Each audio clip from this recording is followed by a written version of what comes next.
Welcome back, Defenders. Jake here. We have to start today's video by talking about additional drone and missile attacks by the Russians. Kyiv thwarts Russian drone attack hours after Moscow threatens tough retaliatory measures.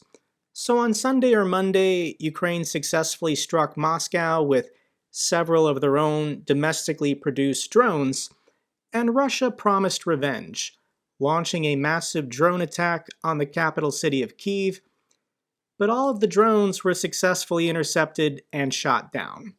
So the next night, Russia was furious and launched 36 cruise missiles, 3 Calibers, and 33 Kh-101 and 555s, and all of them were successfully shot down. The air defense systems around the capital city of Kyiv are pretty damn good, being protected by Patriots. And I know what you're thinking, Jake, Odesa really needs the help. Unfortunately, Odesa is still being struck every night with missiles and drones as Russia continues to go after the port infrastructure and grain silos. Now, President Zelensky says that help is on the way for the city of Odesa. Ukraine has received additional air defense reinforcements. 3 days ago, the United States announced another security assistance package, including 4 additional NASAMS air defense systems. Additionally, yesterday, the United States announced, I believe this is their 43rd security assistance package in the last year and a half, worth $400 million. Top of the list, of course, is additional munitions for Patriot and NASAMS. So it's never going to stop Russia. The West, Europe, the United States, Canada, Australia, we're never going to stop supporting Ukraine. Russia is going to lose this war. And for the next story, let's actually pull up Ground News. For the last 7 or 8 months, I've been partnered with Ground News, and their website is the first site I go to when I begin researching these videos. Ground News is a news aggregation website that attempts to expose the political bias of mainstream news organizations. So when you sign up for Ground News, you can tailor your feed to the topics you want to follow. Of course, I'm following the war in Ukraine. And you'll be given news topics such as this one. Biden orders U.S. to share Russian war crimes evidence with the International Criminal Court. So when you click on the topic, Ground News will tell you how many news organizations have covered this topic, as well as their bias distribution. Is this news organization generally left-leaning, right-leaning, or dead in the center? Ground News will also tell you who owns this news organization, as well as give that news organization a factuality rating. So here on the left, these are all the news articles. You can click the link to go to these websites. So for example, NBC News, this is a left-leaning organization owned by the Roberts family, and they went with the headline, Biden orders U.S. to share evidence of Russian war crimes with the ICC. Seems pretty standard. But right below it, we've got RIA Novosti. This is a news organization owned by the government of Russia. That's a very important fact to know. And Ground News rates this organization as having a low factuality. The headline they went with is, the U.S. has decided to cooperate with the ICC against Russia. So that evil ICC, they're out to get Russia, declaring Putin a war criminal and issuing an arrest warrant. Now, the United States is not a signatory to the Rome Statute. They don't participate in the ICC. But President Biden and the DoD has lots of evidence of Russian war crimes, and they're going to start cooperating with the ICC in order to turn over this evidence so additional Russian politicians and generals and ordinary soldiers can be charged with war crimes. We can even click on the article and it'll kick us over to the Russian website. Everything is in Russian, but Google will translate the web page to English for me. I don't recommend accepting any cookies while on a Russian website. Overall, I just appreciate and respect what Ground News is trying to do. If you want to check them out, be sure to use my link. I'll pin it in the pinned comment and down in the description. Thank you so much to Ground News for sponsoring today's video. The other story, I just have to laugh. Russian Defense Minister Sergei Shoigu went to North Korea to beg for military assistance, declaring North Korea an important partner. So let me just share with you a little bit of what this nonsense looks like.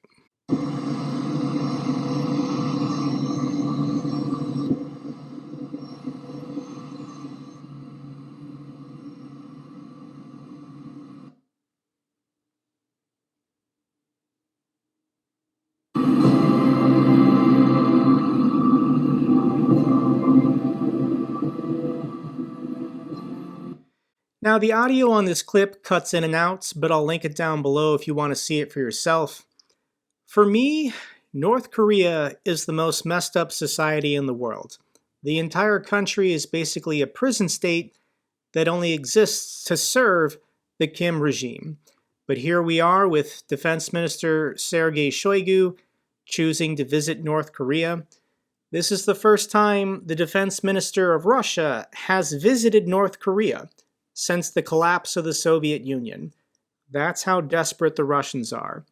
And Sergei Shoigu is participating in the 70th anniversary of the DPRK's victory, their victory in the Korean War.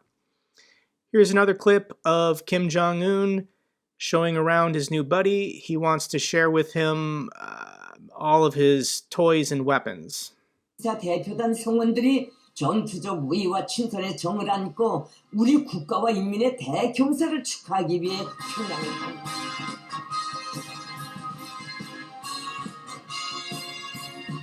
I have no clue if this music is copyrighted, so I'm not going to play it, but all the propaganda videos put out by the DPRK, it's Kim Jong Un walking Sergei Shoigu around basically this museum. I mean, it's a display center. These are not real functioning weapons.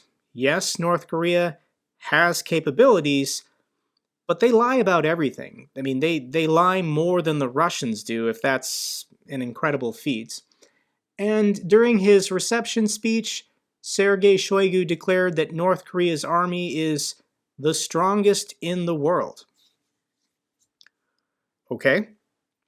So, for the Russians, who are supposed to be the world's second most powerful military, to go on their hands and knees to the North Koreans to beg for additional military assistance, this would be the equivalent of, let's say, the United States starting an unnecessary war with Canada.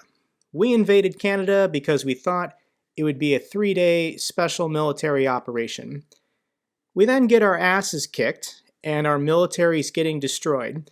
So we decide to go to Venezuela to beg Venezuela for military assistance.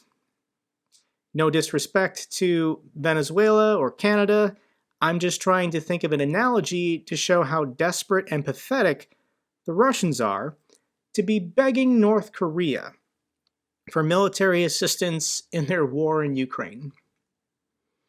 We're turning into North Korea. Russians react to conscription measures tightening. And now it feels like the big war is coming closer. One official said after the latest in a number of signs of Russia's increasingly militarized society.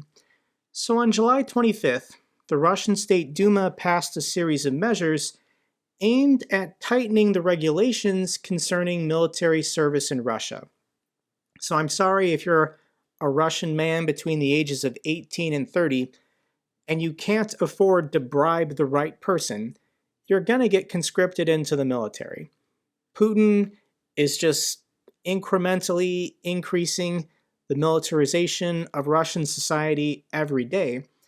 And the speculation and rumor is that Putin is trying to hold off. He's trying to survive until the March 2024 Russian presidential election. After March of 2024, Putin wants to declare a full mobilization of every able-bodied Russian man, All civilian industry will be converted into wartime production, and Putin's going to go full World War III, I guess. I don't know. I don't think Putin and the Russians are going to survive until March of 2024, but for political reasons, this is what Putin has been planning. And on Kremlin State TV, we have yet another clip. Nothing is allowed to be said on Kremlin State TV without the approval of the Kremlin.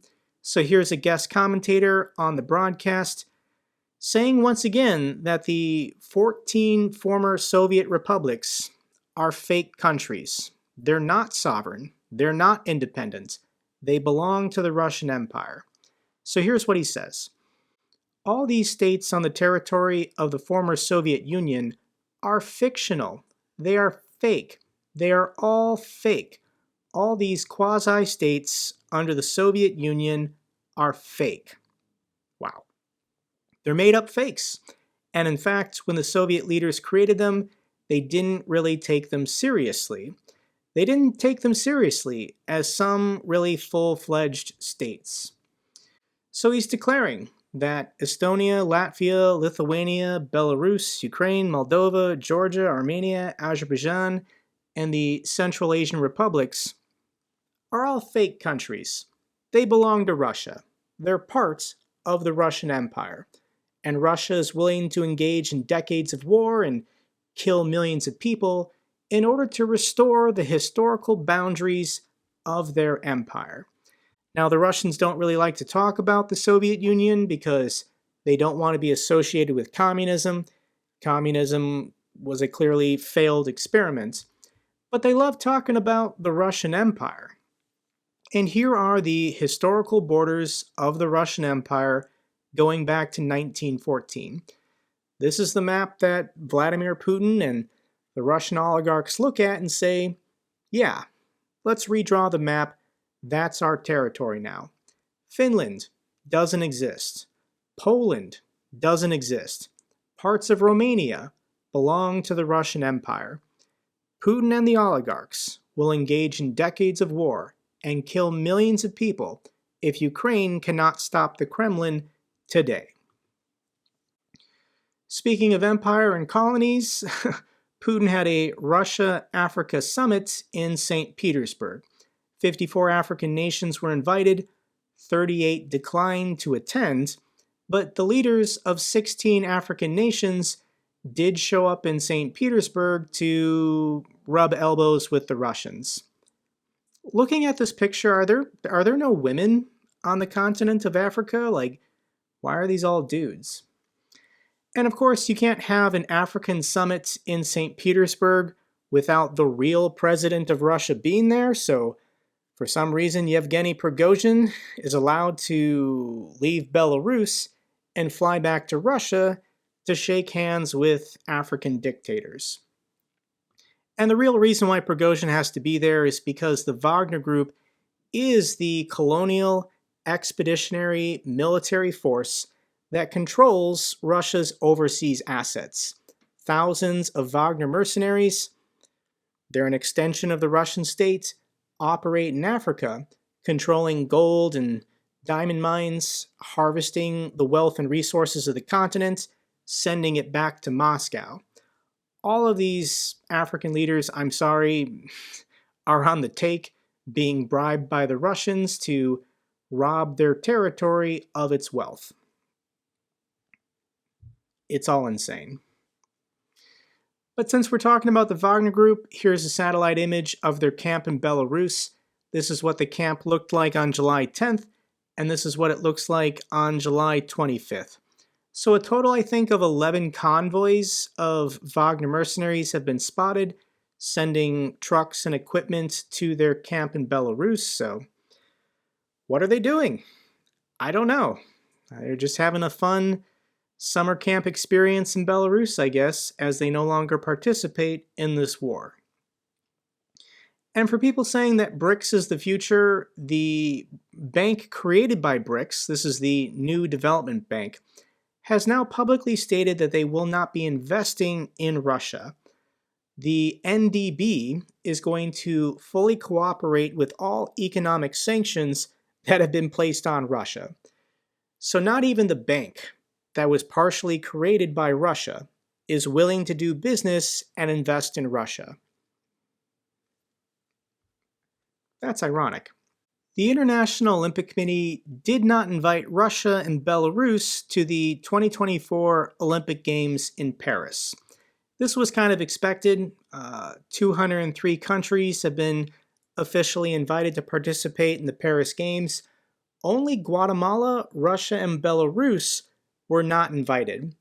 And it's still unclear whether or not Russian and Belarusian athletes will be allowed to compete under a neutral flag. That decision is going to be made in October. I'm hoping that the IOC will not allow these athletes to compete because there's no difference. A lot of these Russian athletes are military personnel. They all engage in the propaganda efforts to help Putin and help the states. Whether or not they're flying the Russian flag when they compete doesn't matter. Everyone knows who they represent and who they're fighting for. They're fighting for Vladimir Putin and the Russian war effort. So I'm hoping the IOC by October will officially declare that these athletes won't be allowed to come to Paris. When we check in on the front lines, a lot of people the last couple of days were starting to get nervous about 100,000 Russian soldiers and 900 Russian tanks amassing in the Luhansk region. The Russians want to reach the Oskil River. They want this to be the new natural border. And on deepstatemap.live, there was a map update. This was 2 days ago.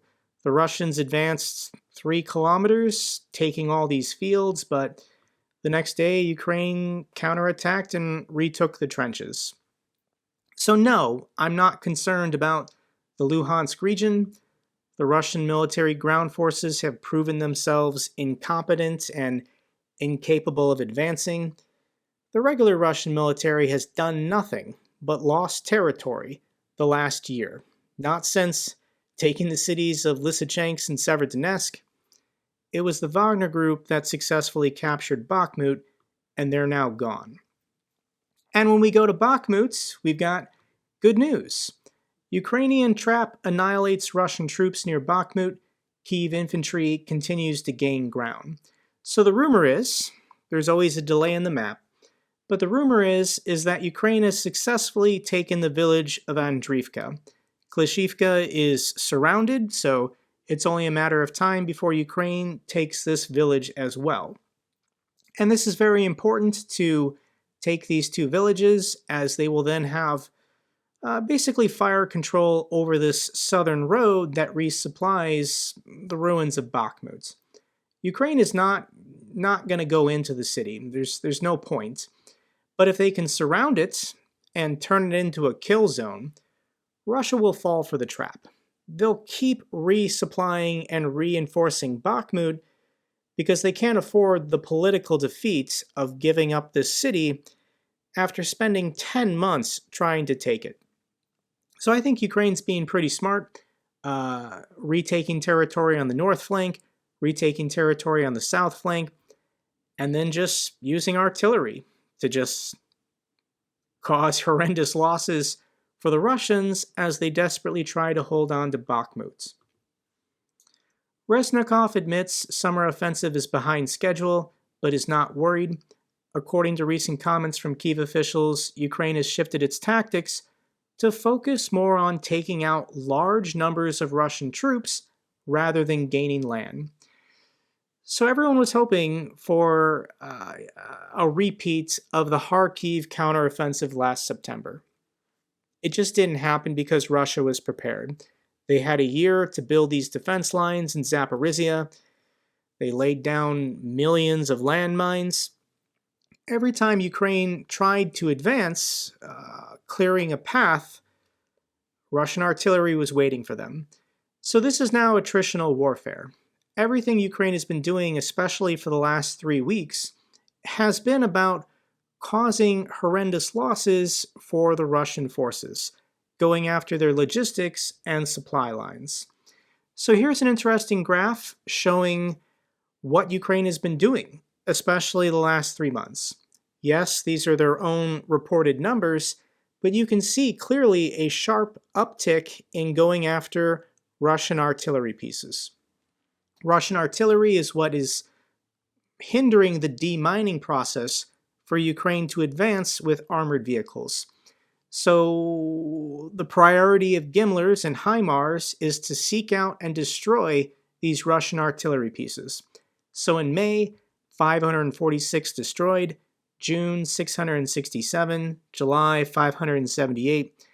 Yes, Russia has thousands of artillery pieces, but if Ukraine is knocking out 500 or 600 a month, it's going to start looking pretty dicey for the Russians by this fall and winter. Additionally, Crimea keeps getting struck with Storm Shadow missiles and drones. For the third time in the past week, an attack on Russian military depots in Crimea has been reported. These are excellent fireworks displays. I'm sure this is pretty demoralizing for the Russian forces, knowing that their supply depots 155 kilometers from the front can still be destroyed at any moment. And here is a Ukrainian volunteer wanting to share a recent drone drive that the Ukrainians accomplished, purchasing and delivering 1,700 additional drones for frontline units. Всім привіт! Позаду мене 1700 коптерів, ударних, розвідувальних. Всі вони зараз відправляються на фронт, щоб захищати життя наших бійців, щоб бути нашій артилерії ще більш влучною, щоб знищувати ворога. Продовжуємо розвивати проєкт «Армія дронів», продовжуємо масштабувати виробництво українських БПЛА і перемога за лідерством і технологіями. Тому рухаємося вперед. Слава Україні! Ukraine definitely has the drone advantage for their frontline forces. So for an update on Russian frontline forces, we've got another video from Dmitry at War Translated. So let's check in and see how the average mobilized Russian man is doing on the front. So these are Russian soldiers filming a video appealing directly to Vladimir Putin. Dear Supreme Commander of the Russian Armed Forces, appealing to you are the mobilized servicemen of the 96th Regiment. We all were drafted for mobilization from the Republic of Udmurtia. I don't know where that is. We've been in the Special Military Operations Zone since December. Upon arriving, the commander of the regiment and battalions is not supplying us properly. Okay? That is, defying your order of providing rest to the servicemen at least once every 6 months. So I guess the official regulation in the Russian military is that they're supposed to be allowed to take leave and rotate off the front every 6 months, but nobody's getting leave and nobody's being rotated unless they can afford to bribe their commanding officer. The majority have been here for 10 months without leave. Salary payments of no less than 194,000 rubles are not being respected, so their salaries are being stolen by their commanding officers. Supply of water occurs once a month. Water is given on the basis of 5 liters per person every 10 days. Clothing supply is not provided. It's summertime. It's July and August, and these guys are all living and sleeping outside, and this is their daily water ration. Half a liter of water a day, 500 milliliters. That's not enough to stay hydrated on. That's insane. Russian soldiers, if you're just willing to surrender, you can get all the water you can drink in a Ukrainian prisoner of war camp. It's a much better deal, and you'll stay hydrated. The commander of the Dnieper group forces us to buy equipment with our own money. Wonderful. Materials for building trenches and dugouts are not being delivered or in minimal numbers. The regiment is not supplied with vehicles. We have only one Ural truck per company. They're not allowed to have vehicles because the Ukrainians are destroying them all with drones. Parcels from relatives either never arrive or get opened. So Russian soldiers across the delivery path are stealing all the parcels and supplies that their loved ones are trying to send them to the front lines. The head of the Republic was deceived in regards to our supply and rest. Dear Vladimir Putin, our grandfathers liberated this land from Nazism. Many of us followed their call of duty to repeat the feats of their grandfathers. The command of the group and the regiment are preventing us from fulfilling our duty with quality. What a bunch of crybabies. So these Russian mobilized men have no problem with the war, no problem killing Ukrainians. They're just upset that all of their parcels are being stolen, they're not being paid, they're not getting time off, and they're not getting water. Wow. Russian Supreme Court exempts soldiers fighting in Ukraine from criminal prosecution. Russian soldiers may now be able to avoid criminal prosecution if they're willing to serve on the front line in Ukraine. So at this point, saying and doing anything in Russia is a crime. If you're pulled into a Russian court, the judge is going to give you the option. You can either go to jail for 20 years for jaywalking, or you can volunteer and go to the front lines in Ukraine as a prison soldier. Yeah. Here's an update on the Crimean bridge. Kremlin officials are saying that the bridge will be repaired by basically December of this year. So it's going to take them 6 months to fix this road span. Yeah, I don't think this bridge is going to last another 6 months. I'm pretty confident that Ukraine's going to strike it again within the next month or two. Good news for the Motherland monuments in Kyiv, the coat of arms, which currently has the old Soviet hammer and sickle on it. It's currently being taken off, and then the Ukrainian trident is being placed on, so the work has begun to replace the shield.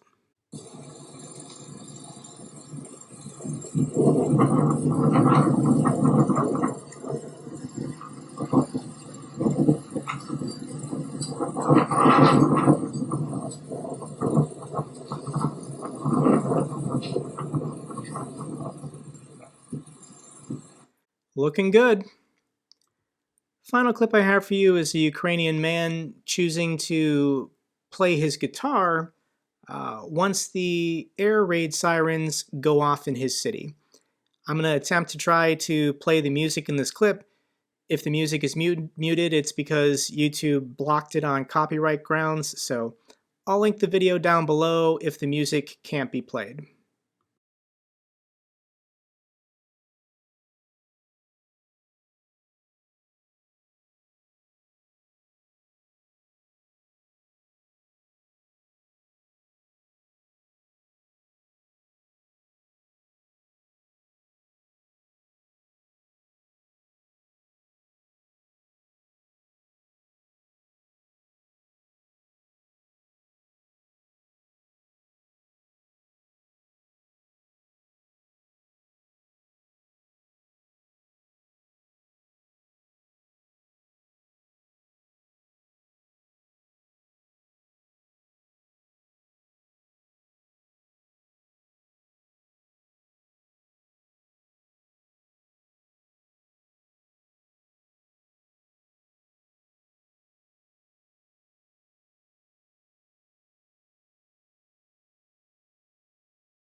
That's all for this update video.